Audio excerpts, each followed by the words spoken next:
how you can at least help your families save some money and at the same time eat some good food. We're planting today string beans, and so we have what is called 6-week string beans. These are the provider beans here, 6-week beans here, and a little bit in color. And we're going to just come down a little further. I'm going to leave these here till I come back up. But anyhow, if we come down to the garden itself, partly what we have is mounds of potatoes. Potatoes in the middle here, potatoes here, potatoes here, potatoes here. I'm planting string beans in the middle, and I'm going to bring some nitrogen back to the soil. I've put in it already some horse manure, and within 6 weeks, this will be out, prepared, harvest, and then I will turn everything back in, which will help the potatoes grow even better. And so when you put down string beans, bear in mind that beans itself are very, very small, and you want to put them down into groups of 3s as we're here moving accordingly. So 3 beans every 6 inches. Again, that's 3 beans every 6 inches that you're putting down, and this will be noted later on as it's coming. Mind you, it only takes 36 days in the context of this here being harvest. So that's no time when you consider food.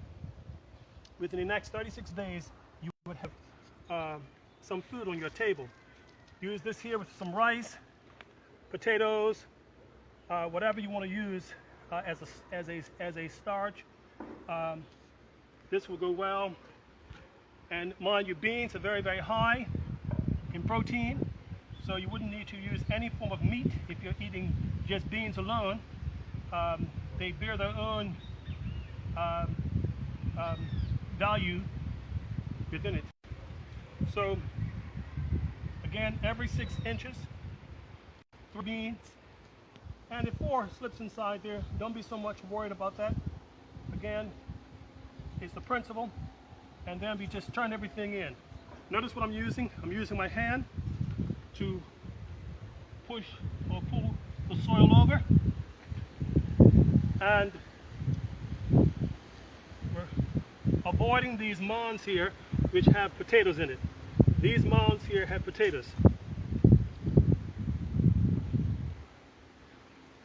Now, the key thing here, because I'm planting between vegetables, you would have to mold every 2 weeks these beans.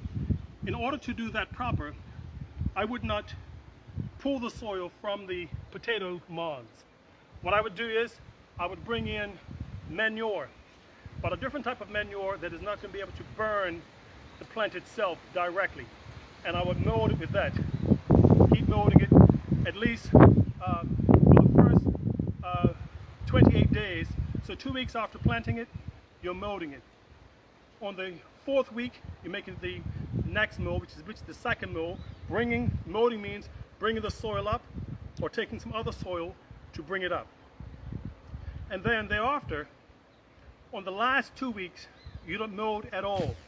If you mold your beans within that time span, you would cause the beans to now become moldy, and it causes problems. You would not be able to reap a good harvest. Today is what we call a dark moon. On your calendar, it would say new moon. Why on this day is so particular is because string beans grow better on a dark moon or on a new moon. The bean itself becomes straight. If you plant it on any other time, which is good, again, it does produce well, but the bean would be sort of curly. I'm trying to get the maximum amount of beans out of it. So again, you want to do your best to prepare that ground best way you can, and then plant the plants wherein it's growing inside of a wonderful place for it to grow. With planting, I always tell everyone, everything depends upon timing and relationship. Again, timing and relationship is very, very important.